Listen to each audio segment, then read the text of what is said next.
In the last couple of years, I have produced what I call the Dead Mall series, 32 short films and counting about dead malls. Now, for those of you who are not familiar with what a dead mall is, it's basically a shopping mall that has fallen into hard times. So it's either has few shops and fewer shoppers, or it's abandoned and crumbling into ruin. No sale at Penny's.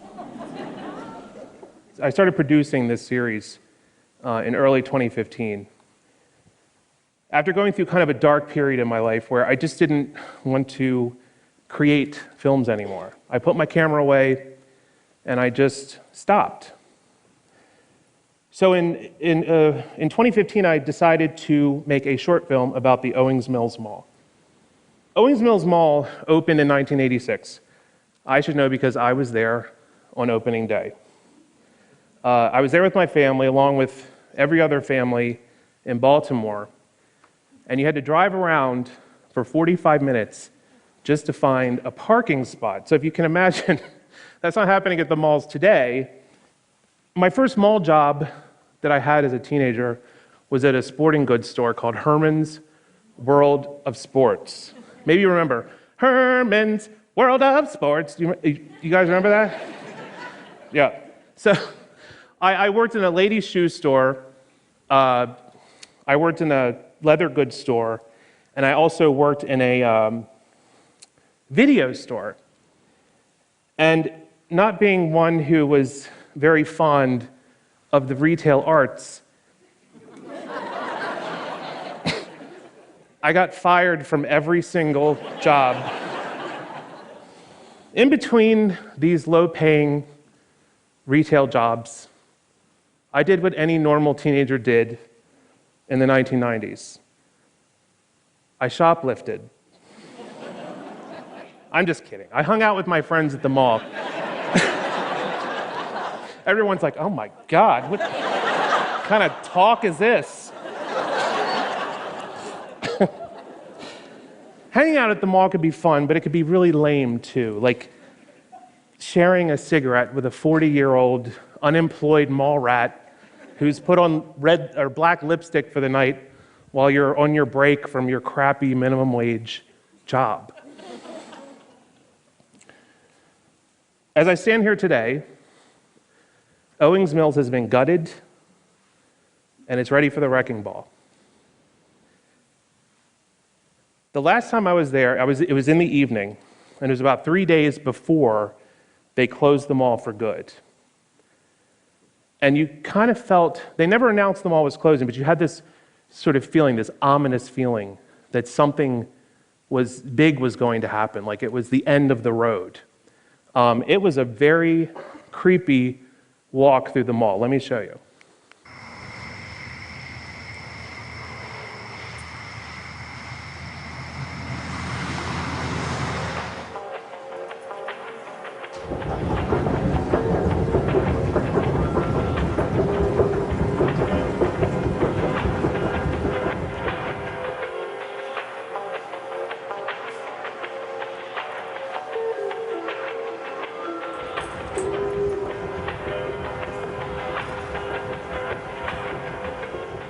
So when I started producing the demo series, I put the videos up onto YouTube, and while I thought they were interesting, I didn't think others would, frankly, I didn't think others would share the enthusiasm for such a drab and depressing topic.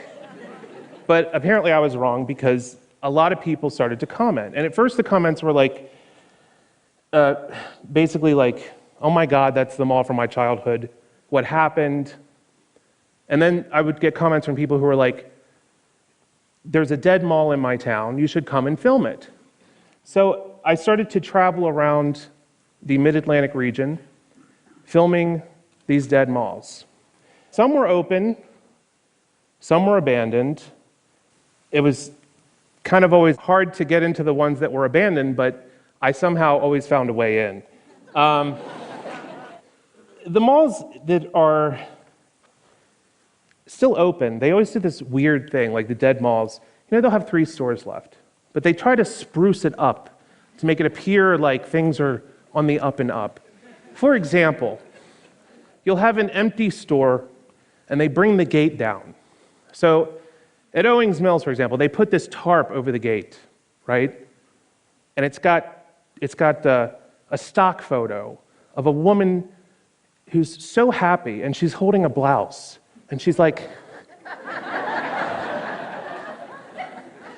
And then there's a guy standing next to her with like an espresso cup, and he's like... and it says, "What brings you today?" "I wanted to be scared and depressed. Thank you." So the comments just kept pouring in on the videos, and from all over the country, and then all over the world. And I started to think this could really be something, but I had to get creative, because I'm like, how long are people going to sit and watch me waddling through an empty mall? So I started, the original episodes I filmed with an iPhone. So I'd walk through the mall with an iPhone and, like that. And security, because malls, they don't like photography, so the security would come up and be like, "Put that away." And I'm like, okay. So I had to get creative and sneaky. So I started using a hidden camera and different techniques to get the footage that I needed. And basically what I wanted to do was make the video like it was a first-person experience. So like, you are sitting, put your headphones on, watching the screen. It's like you're there in the video, like a video game, basically. I also started to use music, collaborating with artists who create music called vaporwave. And vaporwave is a music genre that emerged in the early 2010s among internet communities. Here's an example.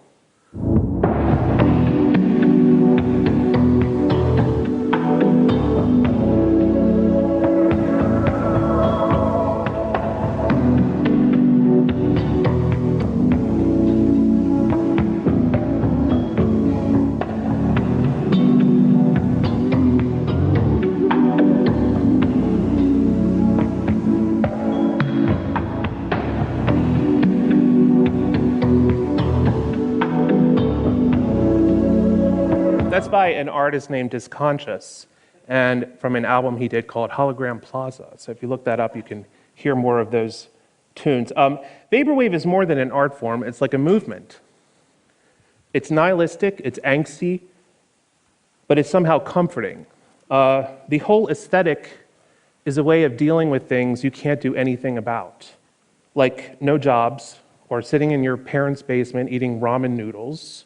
Vaporwave came out of this generation's desire to express their hopelessness, the same way that the pre-internet generation did sitting around in the food court.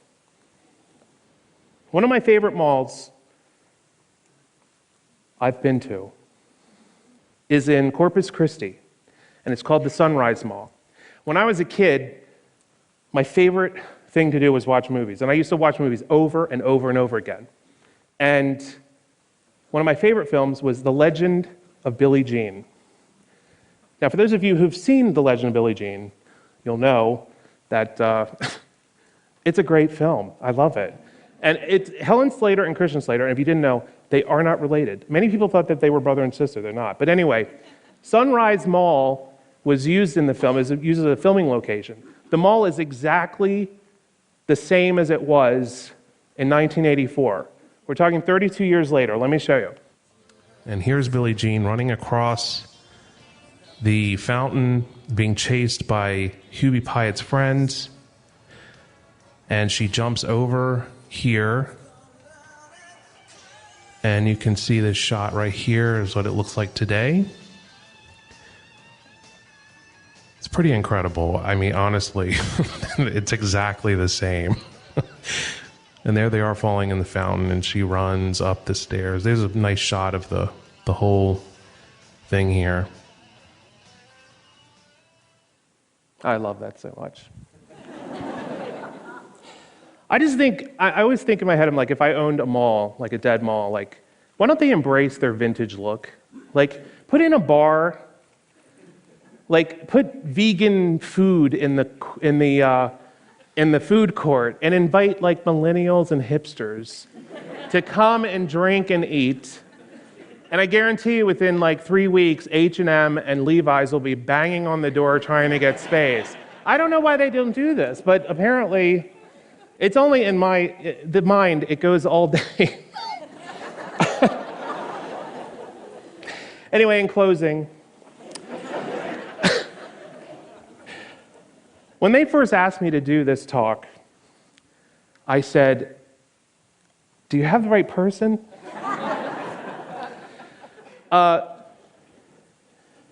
These talks are supposed to be kind of like inspiring, and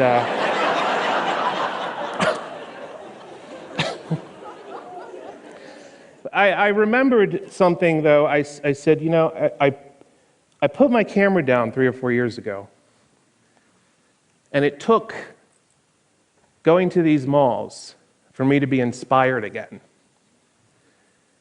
And to see my audience and people from all over the world writing me and saying, "God, I love your videos," is incredible. I don't know how to even explain it as an artist, how fulfilling that is. If you would have told me a year ago that I would be standing on this stage talking to all of you wonderful people, I would have never believed it. I am humbled and so appreciative. Thank you very much.